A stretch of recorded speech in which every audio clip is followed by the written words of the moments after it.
I think a lot of people being drawn into you is also your personality. Mm. Like, I will forever be Brad Paisley's biggest fan because I got to do a Zoom call with him once, and I played the ones that fought for the flag for him, and he talked to me for like a solid 30 minutes, and then last year, sophomore year, I wrote him a letter because I had to write a letter to somebody for class. I wrote him one to the Grand Ole Opry, and then a couple months back, he sent me, a signed CD and a signed bookmark and some guitar picks, which is just like I just think it's so cool to be like that humble.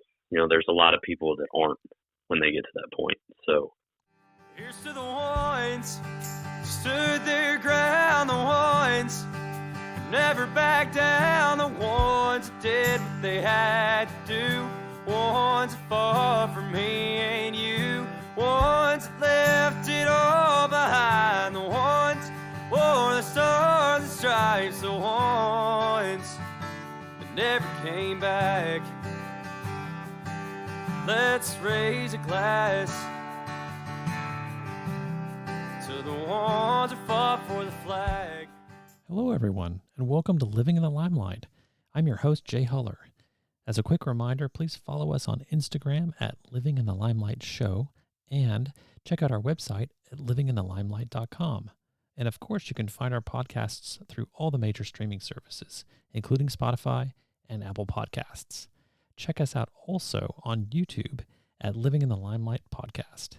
Each week, we feature a conversation with a different artist where we delve into what makes them tick, and sometimes we get pro tips on pursuing a career as an artist. If you are a performer or know someone who is and would like to be considered for our show, check out the questionnaire at livinginthelimelight.com, and thanks so much for listening. Kentucky-born and raised singer-songwriter Will Wright has been making music and noise his whole life. Will started his musical career performing basement concerts for his family. He then progressed to singing in church, and since 2019, he has been entertaining crowds with his high-energy acoustic shows. Will combines his deep country roots with a little rock, bluegrass, and even a little pop for a fun crowd-pleasing performance.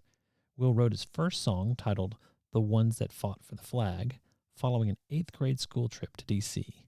His latest release, Friday Night Buddies, tells the story of a teenage boy in a small town hanging out with friends. That song blew up on TikTok and gained Will a lot of attention as an up-and-coming songwriter and artist. Recently, he had the privilege of performing on stage at the Loretta Lynn Ranch in Hurricane Mills, Tennessee, and just last fall, he headlined the Harvest stage at Pumpkins at Kentucky Kingdom. Let's welcome Will Wright to Living in the Limelight. Hey, is this Will? yes, sir. Welcome to Living in the Limelight. How are you today? I'm fantastic. How are you? I'm awesome. Thank you so much for asking. I would love to start with your town. I've never been there, and I've actually only crossed through Kentucky once in traveling. So tell me what it's like where you live. Bardstown is kind of a smaller town. We have a lot of distilleries down here. We're kind of known for bourbon. Uh-huh. And it's just a small town. Everybody kind of knows everybody, and on a Friday night, there isn't really much to do except drive around. So, and you say that unfortunately, but for me, like now, I'm a city guy. I grew up in a big city and a whole different vibe, right? But I see that as like a kind of an appealing thing for songwriting. Do you find that like your environment is conducive for writing songs, just observing people and thinking about stuff? Do you like?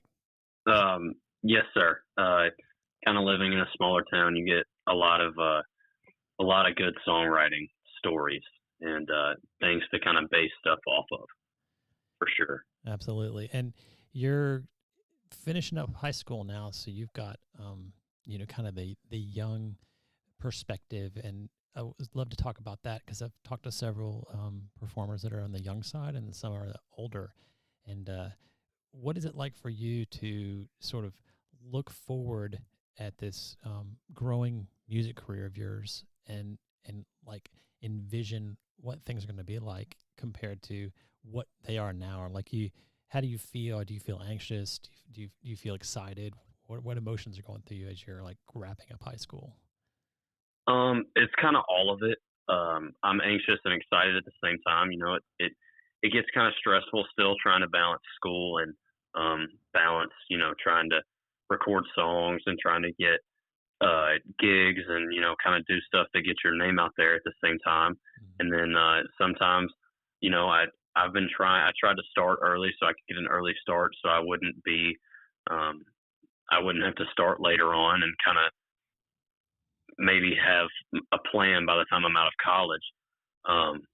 But sometimes I feel like maybe there isn't enough time to do everything I need to do and stuff like that. But then at the same time, I'm also really excited to see kind of what it has in store. It's so crazy because things just happen out of nowhere sometimes, Mm-hmm. and it's just crazy to see how it all kind of plays out and all works out.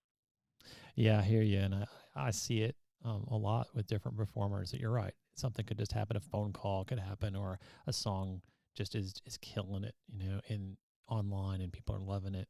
So I'm glad you're open to that, and I kind of feel for you because at your age, I was in a similar situation. I was in music, and I was like, wow, I wonder what this is going to be like. And so I get to kind of live through you and through your dreams. So what would be like your big dream, like all the way down the road?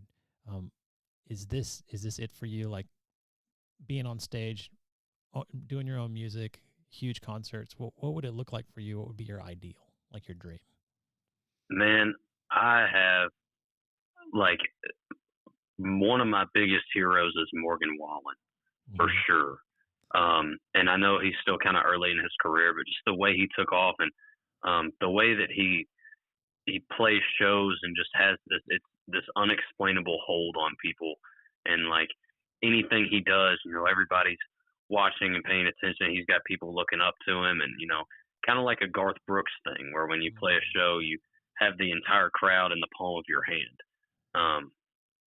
And it really doesn't matter if it's, playing for a small venue or if it's, just 70,000 people.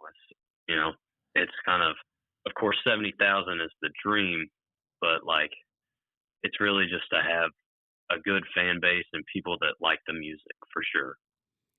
So talk about that feeling. I'm sure you've experienced it some, but in all the way from performing to your family in the basement to some things that you've done recently. But what is it like? Because some of us don't know this, and I've never felt it. But what is it like to connect with an audience, like you said, that they're really engaged in these concerts you've seen from Morgan Wallen? What is it that you see and maybe you've experienced that?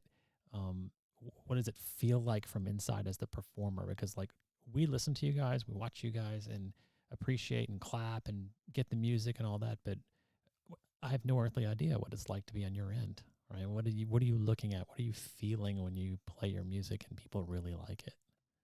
It is a completely different feeling. When you play somewhere and you look out and people are kind of just doing their own thing and you feel like background music, you're not as into it. But when everybody's kind of looking at you and you can tell like in their body language and how they clap afterwards and like how you can see them basically get into it, it changes your entire mood, and it's just so much fun. It makes everything leading up to it worth it. So everything leading up to it, meaning like the prepping the song, finalizing the song, putting it on, right? All those things. And the shows that don't like, sometimes you play shows where not a lot of people show up and they're not as fun, but it makes it all worth it when there's that one show where like everybody's completely into it. Those are the shows where I have to walk up and ask the manager if I can play longer than what my allotted time was. Interesting. Because it's so much fun. And how many times have you had to do that? I'm not sure. It's been quite a few times. I have played quite a few shows where people get really, really into it, and it just makes it. I'll play all night if they let me until closing. That's amazing. Yeah, it's kind of like an adrenaline. I mean, tell me if I'm wrong. Is your senses are like heightened, and Yes, okay, so it's like it's a rush. yes, That is yes. amazing. Yeah, just like other people get their rushes like when they play sports or whatever, but you're up there and um so for your songs, the ones that you've performed or maybe covers or whatever, where do you feel the most engagement with? I know, I guess you said it depends on the audience, but do you have certain songs that are some go-tos that really typically get a lot of our engagement from the audience? Just a lot of those, the songs that you would normally hear at kind of a honky tonk on Broadway. Uh, A lot of the like Friends in Low Places, any upbeat Garth Brooks song is a good one. Anything Hank, um, and then some of those like I'm trying to think. Should Have Been a Cowboy songs like the songs that were iconic and have Sweet Home Alabama is a big one. Sweet Caroline's another one. It's just songs that like everybody knows and that everybody knows. yeah. And what do you think the difference is between any of those songs and the three songs that you've done? Do you think that you have it inside you to write a song, if you haven't already, that would on down the road be that same thing for yourself performing or for somebody else? I have no idea. It's a I big, would hope so. yeah, it's a big question, and I'm not asking you like to gloat or anything like that, but as a songwriter, because you're young, you're 17, you're writing songs, which I think is amazing. Um, there's there's some magic sauce in those songs, right? That you mentioned, Friends in Low Right. Places and Sweet Caroline and all those. And I just Right. I always wonder. I'm curious. I have no idea, but what makes those songs have that kind of draw? And do you kind of To like? be honest, Yeah, go ahead. to be honest with you, I do not know. And I listen to a lot of interviews and a lot of podcasts and stuff Mm-hmm. where they interviewed some of like my favorite artists, and sometimes people ask those questions too, and I don't think the artist knows either. Nobody really gets up from a right, I think, and says like, "Ooh, this is the most iconic. Like this is going to be around for the next 40 years." Yeah. I I'm not. I really have no idea. I can't tell you why songs make it so. It's just. I think part of it's the fun aspect. Part of it's relatable. Mm-hmm. I think all the cards have to align. I feel like the melody, the lyrics, and kind of how it makes you feel. And perhaps promotion, right?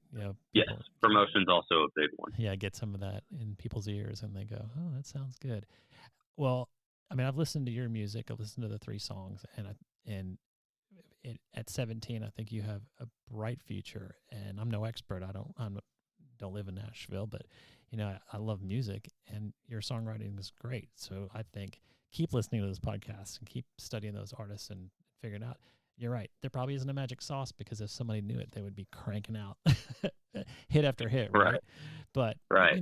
It's always good to try to reach that, and I think it's great. So let's go back if we could, because I always like to hear this story of when music started for you, because it was young, right? I mean, you're only 17, but way back when you were a little tyke. When did music sort of grab you, and you thought, well, this is going to be something that's going to be with me for a while?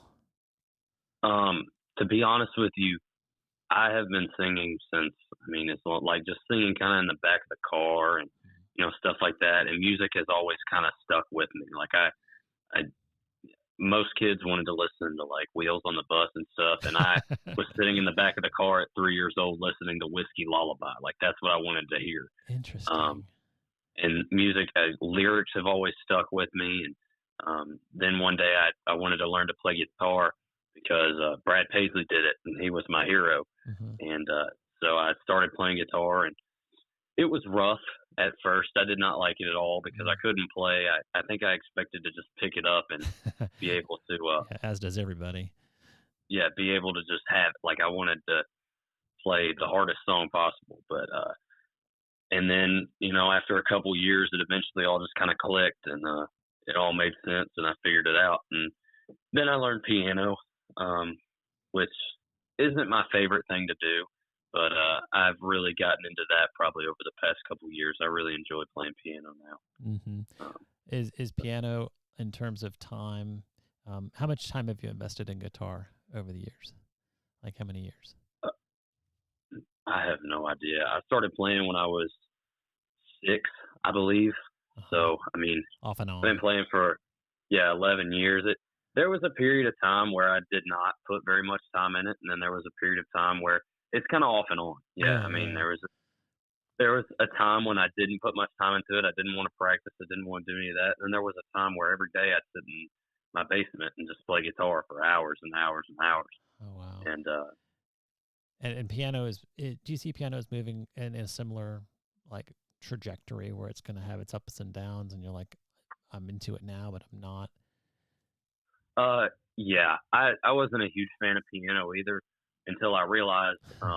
So when I play at gigs, I have this app that, because I can't memorize 65 songs, Of course, 3 hours worth of music. So I have this app set up with set lists that'll tell me the chords and the lyrics, and I learned that I can take that and put it onto the piano and play kind of whatever I want to once I got to that point, and piano became really fun for me there. Yes.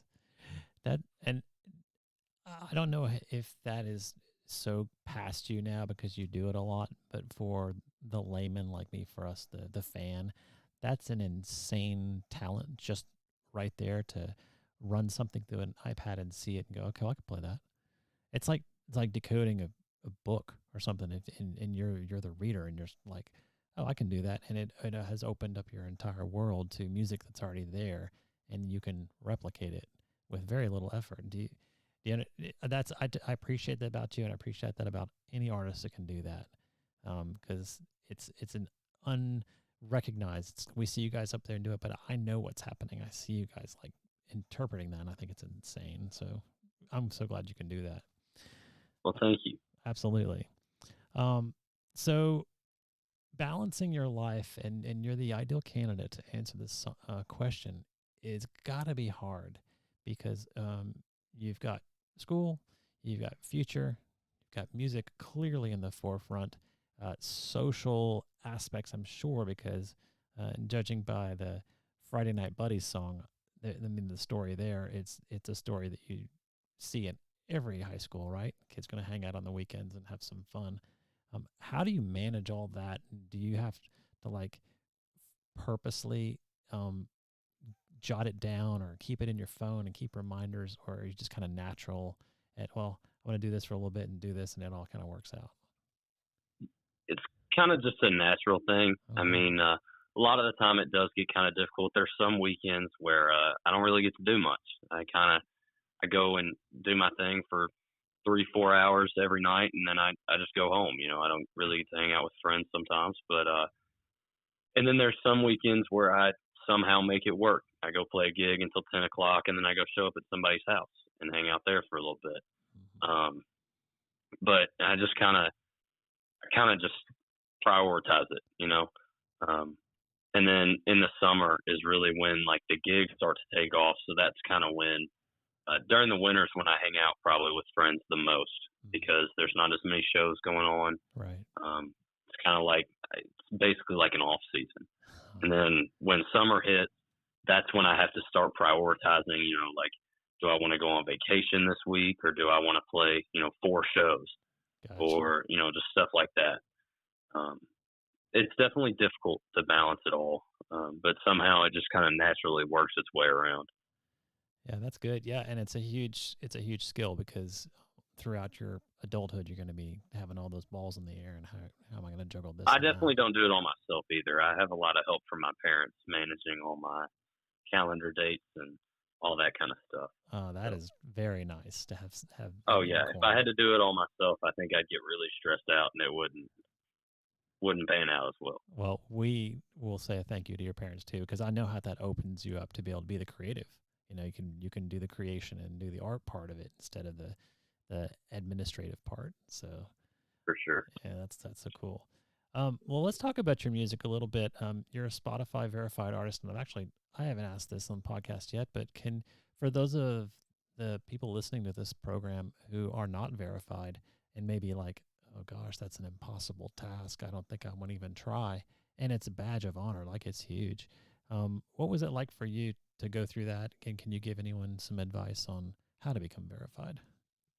I got that through the distributor that I post through.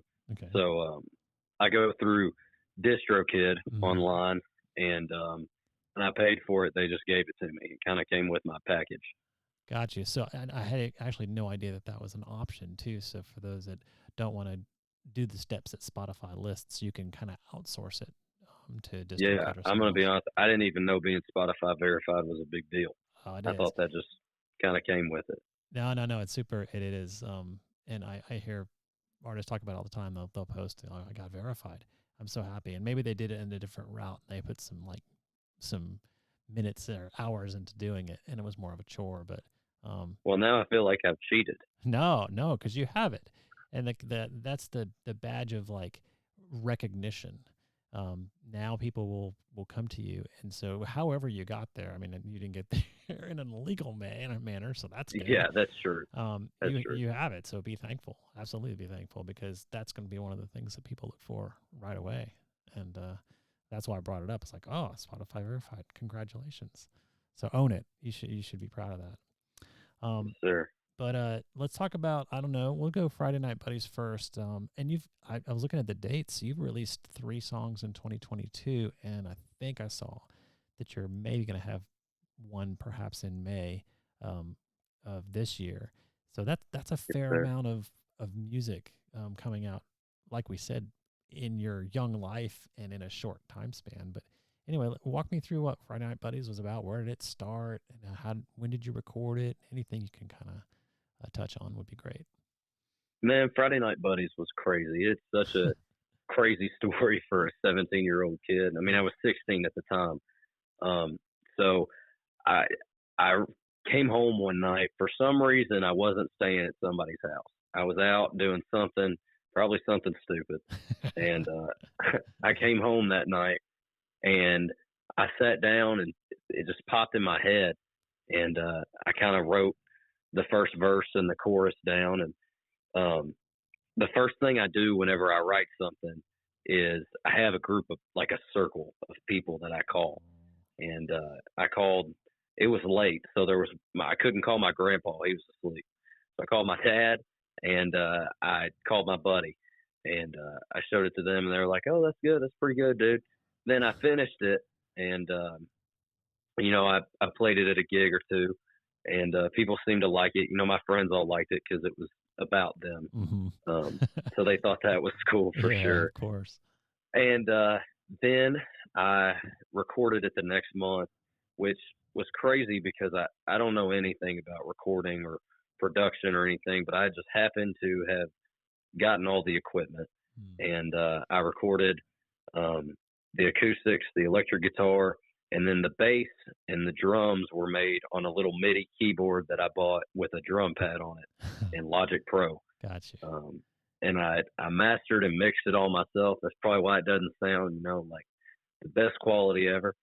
And then about a month later in June, I posted, I had like 200 followers at the time on TikTok, but I was determined since February that I was going to get something to blow up. And one day I walked outside and sat in my truck, and I recorded a video of, saying, if your friends are anything like mine, this song's for you. And then I played it over the big Bluetooth speaker and posted it. And then 2 hours later, all of a sudden it was getting, 10,000 views a minute. Whoa. So it ended up getting 300,000 views, grew the following, and I just kept promoting it from there. And now it has, around 60, 70,000 streams altogether on all the platforms.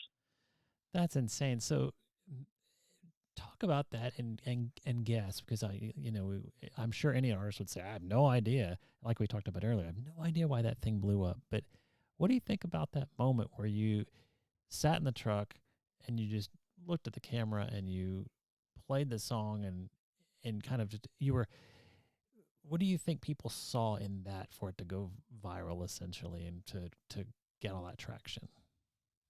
I've never really thought about it, but I think they saw the thing that I've noticed most about this song and a lot of the songs that I write right now is people who have recently graduated high school and they're kind of moving out of college or something. It's really relatable to them, and I think that's maybe why it did so well. Was it's a very relatable song for a lot of people, like you said, and seeing a high school kid write about it might have had something to do with it too. I mean, part of it was also probably God. I owe a lot of that to him for sure. Absolutely. So it was just all kind of crazy how it happened. I don't know. I just remember sitting in my basement and went to go look at how it was doing, and it had like 12,000 views, and I thought that was wild. I walked up and I showed my dad, and we just watched the view counter go up and up and up and up, and it was such a cool moment for me. I texted everybody I knew. It was awesome. Is that similar to the feeling of a really engaged audience that's dancing and clapping to the music? You can kind of. It's so different. Okay. It was different for me for sure because you can reach more people, and it's kind of like a feeling of a dream come true almost, or it was in that moment. It was cool to see all these people. They really liked my music, and they were people that I had never met before. They didn't have to say, this is really good. It was like genuine.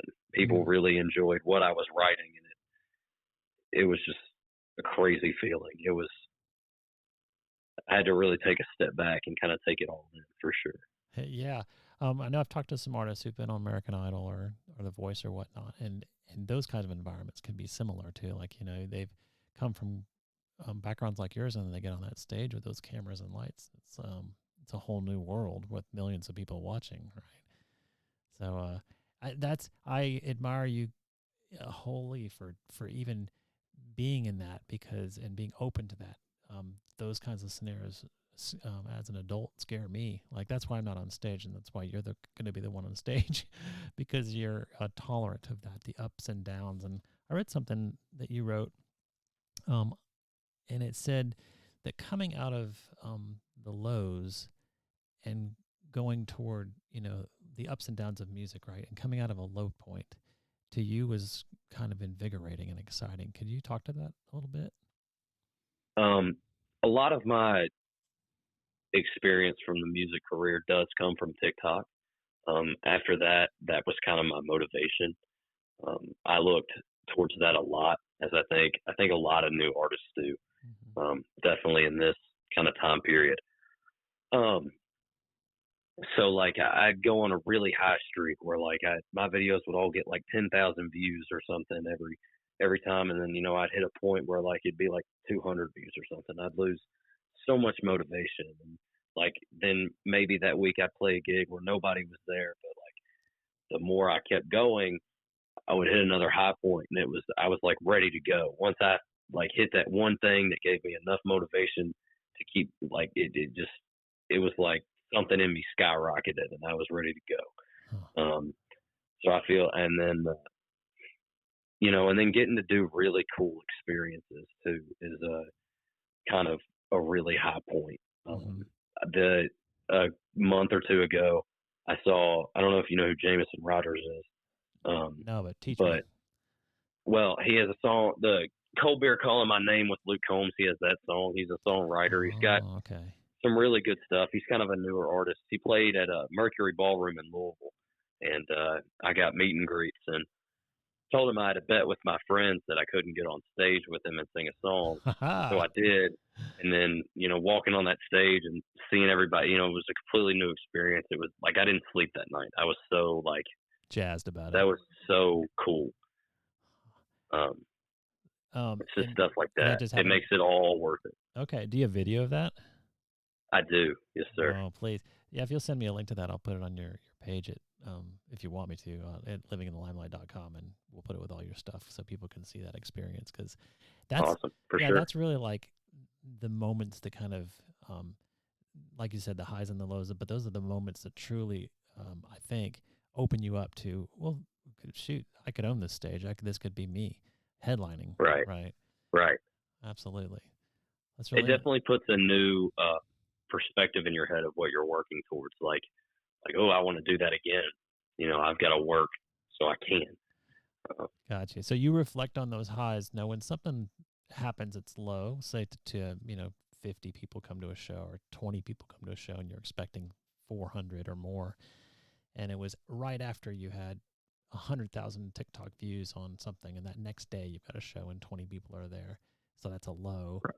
But what can you do with that? What do you do personally with that after you walk away from that 20-person show to kind of dig in and make it better the next time? Because that to me is where the grit, like that's the struggle on it. I guess I don't really want to say those are lows. You know, anytime I get to play Yeah. a show is a good thing for anybody. If anybody shows up, you know, Gotcha. if anybody likes the music, you know, very good it's point. definitely, it's still good. But I mean, it's Different. You know, even being like in a songwriting slump is a low. Like I can't think of Mhm. anything to write. I don't know what to do.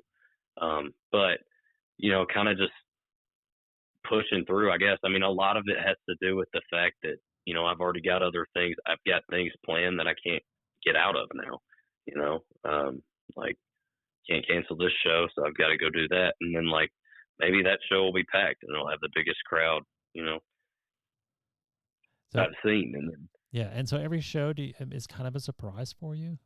You're prepared and you're ready with your songs, and then when you go up on that stage, it's going to be like, I'm not really. You don't have any idea how it's going to go. not really. I mean, I know, I don't really even know what songs I'm going to sing most of the time. You know, I've got like a set list and I kind of know what to go off of, but like maybe it'll be a show completely full of requests. Like, then especially, you know, when I play new places, I don't know how it's going to go. Mm-hmm. Just recently I had an experience. I played in a new restaurant. And it was one of my favorite gigs I've ever played. How come? I played for like 5 hours. Oh wow! But yeah, I played until they finally kicked me off. Because everybody was just so into it. It's just, yeah, every show, you know, like I said, I mean, you never know what's going to happen. That's what's so crazy about music is, you never know who's going to walk in or like who's going to see you. The other day I was at a concert and I met, you know, I just so happened to sit right behind people that knew the opener, and they were like the people that got him to open up. I started talking to them, and I mean, it's just, you never know who's going to walk in, who knows who, that kind of thing. Yeah. Do you think that networking like that is important, or being open to networking? Because I've talked to some Nashville artists who are there, and I was surprised to learn recently that there's a huge network and there's a lot of collaboration and there's a lot of working together in writes and writing rooms and all this stuff. And do you think that's something that you as an artist and you would recommend for anyone, that is like something to look for and not to like reject? Yes, I think networking plays a huge part in in all of music. I think there's a lot of aspects of a music career that is completely connections. And then, I mean, connections get you really far too, because even if you know somebody that knows somebody that knows somebody, they still might reach out to that person that they know, who might reach out to the bigger person. Mm-hmm. And then there you go. You've got, you know, something huge. So I think networking and knowing people is really, really good. And can you even offer, if you go ahead, sorry. No, go ahead. I don't know what I was about to say. I was going to say, can you offer any advice to someone who doesn't know how to network, like someone who's maybe shy, or they just love to do music, but they do want to do something with it in the future? What skills have you learned at the young age of 17 to make those connections happen when they present themselves? And then just don't be afraid to reach out. You know, the worst thing what I've learned is the worst thing anybody can say is no. Mm-hmm. You know, and then you move on. You know, what changes? If you didn't know that person, you know, you might not ever see him again. So like, I mean, it's the thing with Jameson Rogers. I actually reached out to his old tour manager to get the meet and greets. And then once I got there, I had to talk to him about it first. And then, you know, it's just, you never know what can happen when you do finally reach out. And just talk to everybody that you get a chance to talk to. Don't ever turn anything down. Don't ever turn down like a chance for a write, or anything like that. Just always, until you get to a certain point, just don't be scared to do anything, really. Yeah, because like you said, a door could open, or maybe just a small window. But yeah, I mean, it could be a small window, or it could be, a door to headline a show. You never know what's going to happen. Yeah, that's great advice. I love, and I think that could be applied to almost anything in life. If you just be open to it and not be afraid and see what happens. And I love what you said about, all the worst that they could say is no. If they say no, it's and okay. I mean, don't be afraid to start a conversation with somebody either. I mean, if you just really just don't be afraid to reach out at all. Yeah, it's the worst they can do is either not respond, or if you're in person, they say no. Have you found it's helpful to be curious and to ask questions? Oh, for sure. Definitely. What kind of questions would you ask? Let's put you in a room with, I don't know, one of your idols, one of the people that you would love to work with and collaborate with. Put yourself in a room with them, and you get to talk to them for half an hour. What would you ask? Well, first I'd probably ask for their autograph. Okay, and a photograph, yeah. And after that, picture, autograph, so I can post it everywhere and tell everybody who I'm with. But I'd probably ask them their story and how they kind of got there, because I think what's so crazy about music too is that everybody has a different story. Nobody gets to where they are the same exact way as the other person. And then I'd probably ask, what advice what's a good way to network? Where's a good place to go to network? How do you promote yourself as an independent artist or a smaller artist? And, how do you engage with people through a screen or through social media, and just lessons that they've learned along the way. Things they wish they would have done differently, for sure. Yeah, like the things that you've observed in watching Brad Paisley. I saw that you said it's more than just the words coming out. It's the performance aspect of it. It's the showing of the song, and so you'd ask questions about that to kind of fine tune how you would approach music. Right, and then about Brad Paisley too. I mean, he's just I think a lot of people being drawn into you is also your personality. I will forever be Brad Paisley's biggest fan, because I got to do a Zoom call with him once, and I played the ones that fought for the flag for him. And he talked to me for a solid 30 minutes. And then sophomore year, I wrote him a letter, because I had to write a letter to somebody for class. I wrote him one to the Grand Ole Opry. And then a couple months back, he sent me, a signed CD and a signed bookmark and some guitar picks, which is just I just think it's so cool to be that humble. There's a lot of people that aren't when they get to that point. So do you think to take the time and do that is do you think that you'll be that way on down the road when you're sitting in Brad Paisley's seat, essentially? Do you think you'll keep your humility? Yes, because of things like that. I will always remember being the kid that spends every dollar he's earned just to sit in the nosebleeds, or to buy the best ticket in the house or something, just to see his favorite artist, or pay spend his last $10 on the meet and greet, or reach out any chance he gets to for an artist, just to get a text back, even a thumbs up emoji or something is huge to me. So yes. So you're sort of pledged to do that in the future, because you're right. I've seen it. I've seen both. I've seen the artists as they get more popular, they either disengage or they keep engaging. And I don't want to be the hero that people say never meet your heroes because you'll be disappointed. I don't ever want to be one of those. I think that's great. I love that attitude. Well, let's circle back, if you don't mind, to actually the ones that fought for the flag. We're gonna go back to between the lies after, but the ones that fought for the flag, there's a story behind that.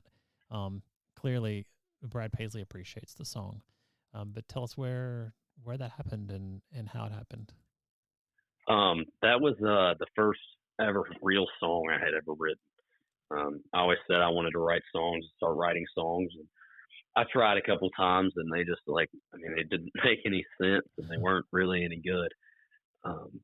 But I went on my 8th grade Washington D.C. field trip, and we had the chance to write an essay to be able to be one of the 4 people that gets to participate in the laying of the wreath on the Tomb of the Unknown Soldier ceremony.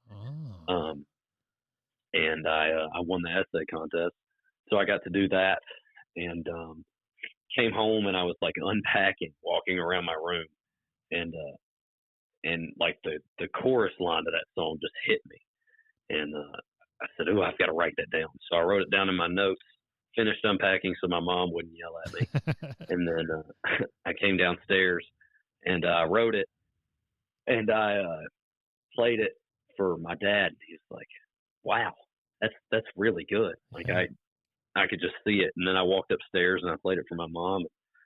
Wow, and my stepdad, and it was just like I could just see it on people, and it was crazy. So I finished it, and I had it written for a really, really long time until I finally ever recorded it, and I actually recorded it with a guy that goes to my church. He knew how to use all the equipment better than I did. Gotcha. So he helped me record that, and I put it out on Memorial Day, and oh, nice. Definitely one of the most special songs I think I've ever written, just because it has that story behind it, and it was just so real. And then on the cover is my great grandfather's dog tags. Okay, yeah, I thought that was a cool aspect to pull in. Yeah, that is super sweet, because it's a true archival kind of connection for you. And yeah, thank you for filling the spaces on that story, because I was really curious. And do you remember the essay at all, like what your topic was, and a little bit about it? That kind of I think it was about why you should win. Like, why it was like one of those, why should I be the one to do this? Yeah.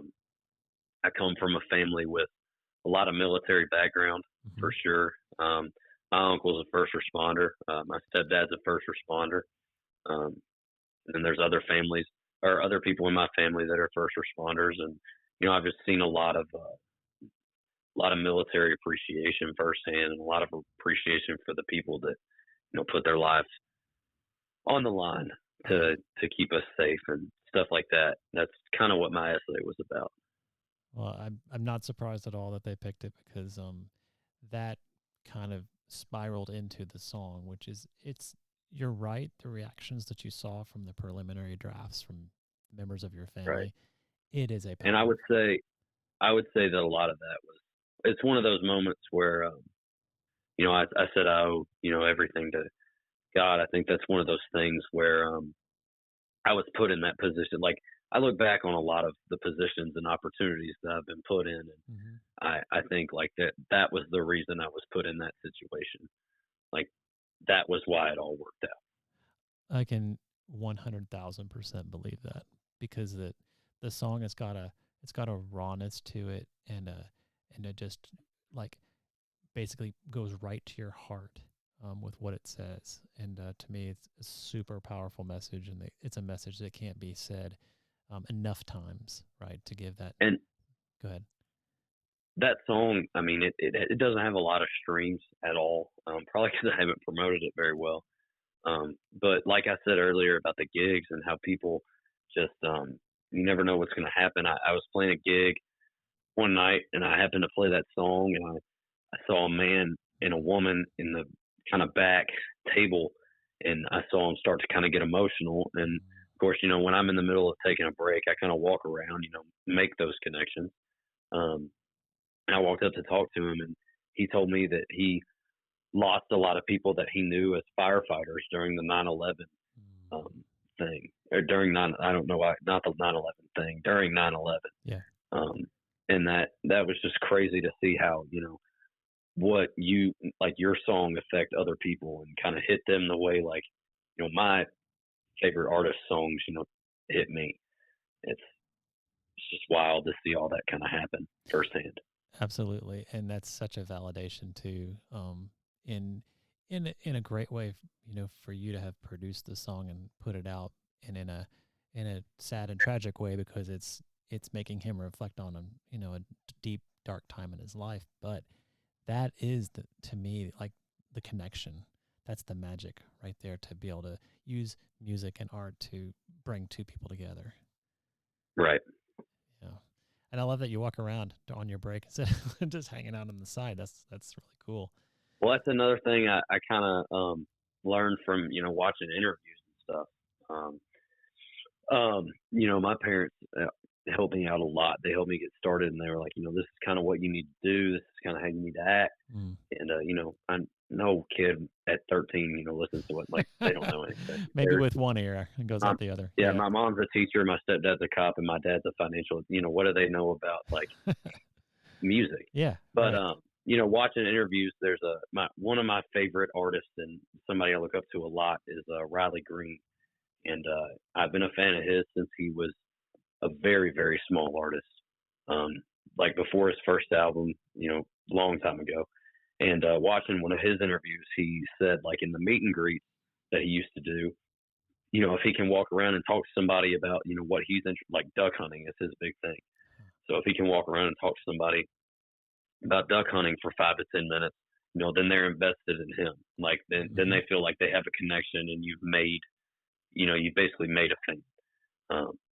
So I feel like if I can walk around for a minute and talk to somebody and, get their input and just talk to them for a minute, I've made that connection with them, and they might pay attention to me for a while, Yeah. Oh, and it's super sage advice in any area of life, because like physically, if you look at, and I know some stages are taller than others and some stages are bigger and some stages are further back, but there's a physical separation, right? There's the person up there and the people down there, but you have equalized the playing field, and you've made you've got a friend essentially, and you're showing them that you're human.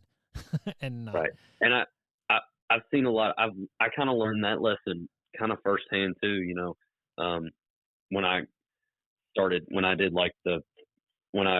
went to a couple meet and greets, and I talked to the artist, and then they got on stage, and like I felt like I had a personal connection with them after that. Like I kind of felt like we were friends. Like I know that sounds stupid, but like I felt like we had like a personal connection. Like I was way more invested in them afterwards.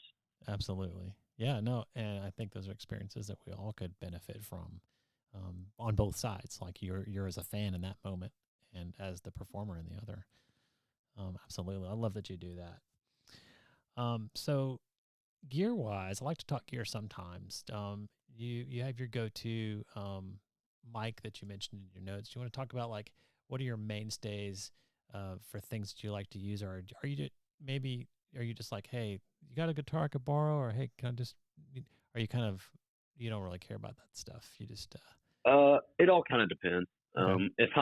If I'm not on, like if I'm not playing a gig, I'll play, with whatever. I'll mess around with, whatever kind of equipment. But when it's time to play, I'm kind of particular about what I use. And how because so? I want it to sound like, I want it to sound professional. Like I want it to sound good. I kind of want to have my stuff. I want to have it set up, like everything I want to be done in like the way that I want it, or it doesn't feel right. Unless somebody who knows more about it is doing it. Right. So like I like my Gibson guitar. I always play that at gigs, and if I'm not, I don't feel like it sounds as good. It's a J45, you say? Yes, sir. Okay. And then I kind of bounce back and forth between mics. I have a wireless Shure microphone that I really like to play, because it doesn't. I gotta move my stuff around, or kind of bigger places. It's easier for me to move the microphone farther out. Mm-hmm. And then I have I'm not really sure what it is, but it's wait, oh no, I can't read it from here. It's a retro looking microphone. It's a Shure one. It's like I call it the Elvis Presley microphone. Gotcha, but the classic look. Yeah. Yeah, it's got the classic look with blue foam in between the lines. Oh. So I like that one too. And then I think chords have a big play in it too. I like to use fancy chords. Define fancy as a chord. Like I guess I don't want to say expensive, but like high quality. I don't like to use I like to use high quality chords so that they, because I think a chord has a lot to do with your sound. And so you notice that as you've produced music and you've now started to mix music and master, and now you've done a lot of live performances, you can see or hear differences in the level of the quality of the chord, is what you're telling me. Definitely, yes, for sure. Wow, that would have escaped me completely because the chord is a device that goes from A to B and you plug it in. I think chords have a huge, especially guitar chords. I think a cheaply made guitar chord does not sound as good as high quality. Got you. That's good. I'm so glad you pay attention to that because, of course, we want to hear the best you've got. So, right. Very cool. All right. Well, I'm going to give you a crystal ball. You don't get this often. Like, this is a special gift right here. It's a crystal ball, and you're looking at it. See if you could map out realistically what you think is going to happen in your life, in your studies, in your music, and then pipe dream. I think we kind of talked about it a little bit, but just put us, I don't know, 15, 20 years down the road. What would you want your life to look like? So I guess I'll start off. If music does not work out for me, like if I don't get a record deal and I don't end up on a stage somewhere for the rest of my life, I will go to Belmont or MTSU, and I'm going to minor in songwriting, major in music business. So when music doesn't work, I can still work somewhere in the industry. Gotcha. Because music is where I truly feel at home. I guess it's like my true passion. Mm-hmm. Do you think that those could be simultaneous? Because that's college level work and you're about to graduate, or do you feel like the music career has to happen pretty soon, or it's not? Or do you think you could still do what you're doing, similar situation, playing some local gigs and doing that, and university? I feel like if it doesn't take off by college, I'm going to pursue something else. By the time you graduate college? Yeah. Okay. I think that, maybe I'll give it a couple years after, just kind of as a side thing. But, once college is over, I've got to start a career. Right. Can't, live in my mom's basement forever. So, well, and it sounds like you're building, you're building up for that because those are great programs. Belmont's a super school, by the way. And right. Just to get the grounding in something you love, right? It's relatable. So, okay. Sounds perfect, realistic, great. I'm sure your parents are on board with that. What about down the road, way down, way down? What would you like to see? Realistically or pipe dream? Pipe dream. Pipe dream. Yep. Go for the gold. Well, pipe dream is that I don't end up finishing college. I get a record deal probably at some point in the next 4 years. Get to drop out of college, start touring, make it huge, make it like Morgan Wallen eventually, sell out tours in big stadiums, have multiple number ones, and a strong fan base. Wow, that sounds great. So you are open to that immediately.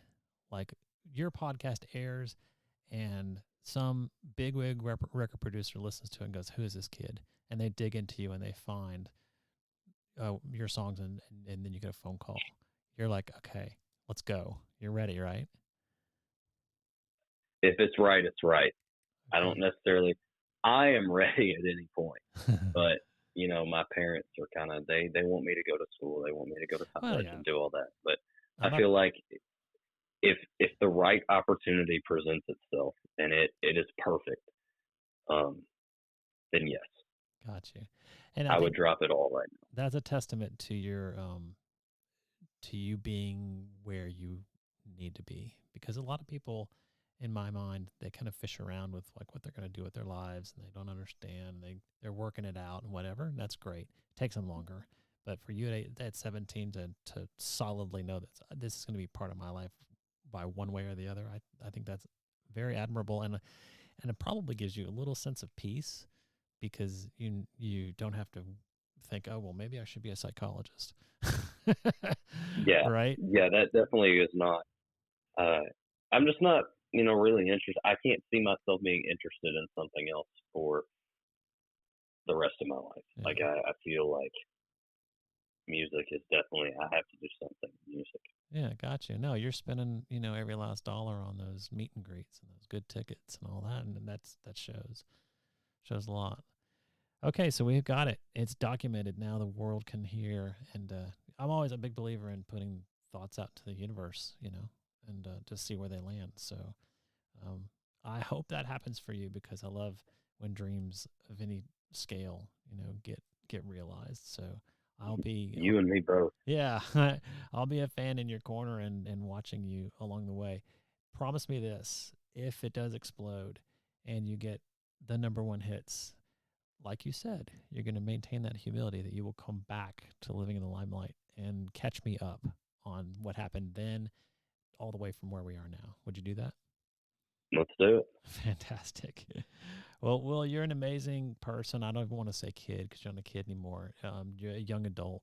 And it sounds to me, I'm impressed by all of the things that you've lined up, the work that you've put in, the work ethic that you've got, and the fact that you're laser focused on what you want to do. That I want that for you, and it was just an extreme pleasure talking to you, and I'd love to do it again sometime.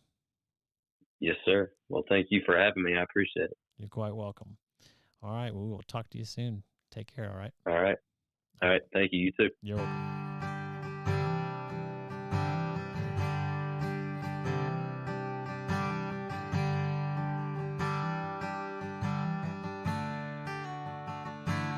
Here's to the one.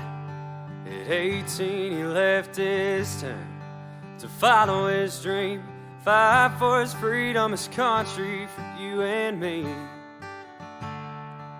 To the one, got a letter in the mail, pack your bags, you're boarding a plane and flying far away, a month from today. And it was time to go, they said goodbye. Everybody cried. Here's to the ones stood their ground, the ones who never backed down, the ones that did what they had to do, ones that fought for me and you, ones that left it all behind, the ones that wore the stars and stripes, the ones that never came back. Let's raise a glass to the ones who fought for the flag.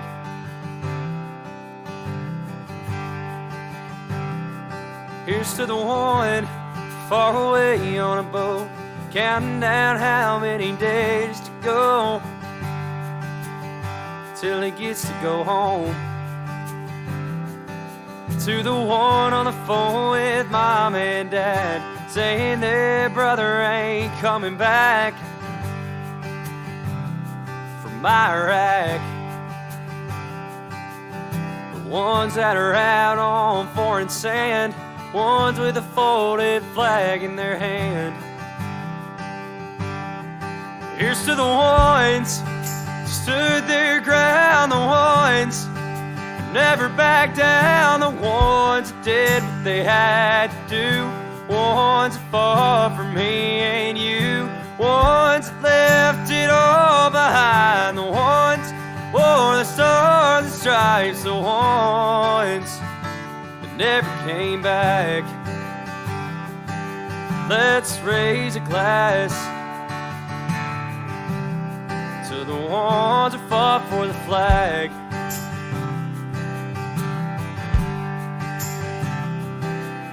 The ones who came home in a pine wood box with the stars and the stripes draped over the top. The ones who fought for us all. The ones that are more than a name on a wall. Here's to the ones who stood their ground, ones who never backed down, the ones who did what they had to do, ones who fought for me and you, ones that left it all behind, the ones who wore the stars and stripes, the ones never came back. Let's raise a glass to the ones who fought for the flag, to the ones who fought for the flag.